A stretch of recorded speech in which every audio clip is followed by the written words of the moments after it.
Hello friends, today ஒரு சூப்பரான ஹெல்தியான லஞ்ச் பாக்ஸ் ரெசிபி எப்படி செய்யலாம் அப்படினு சொல்லிட்டு பார்க்கலாம். குக்கர் வந்து ஹீட் ஆனதுக்கு அப்புறம் எண்ணெயும் நெய்யும் சேர்த்துட்டு பட்டை, கிராம்பு, ஏலக்காய் இதெல்லாம் முழுசா அப்படியே சேர்த்துக்கலாம். ஒரு மீடியம் சைஸ் வெங்காயம் கட் பண்ணி சேர்த்துக்கலாம். இஞ்சி பூண்டு பேஸ்ட் 1.5 டேபிள்ஸ்பூன் சேர்த்துக்கிறேன். இப்போ இது எல்லாத்தையும் ஒரு டைம் நல்லா மிக்ஸ் பண்ணி விட்டுக்கலாம். நம்ம செய்யக்கூடிய சாதம் நல்லா வாசமா இருக்கிறதுக்காண்டி கொஞ்சமா மல்லி இலை சேர்த்துக்கலாம்.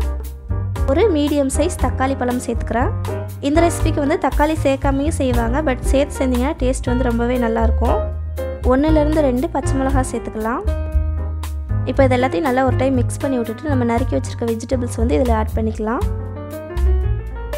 இதில் வந்து நான் சேர்த்துருக்க காய் பார்த்தீங்கன்னா பீன்ஸ், கேரட், அதுக்கப்புறம் பார்த்தீங்கன்னா பட்டாணி. இதில் வந்து நீங்கள் எக்ஸ்ட்ராவாக காலிஃப்ளவர், உருளைக்கிழங்கு இந்த மாதிரி ஐட்டம்ஸ் கூட சேர்த்துக்கலாம்.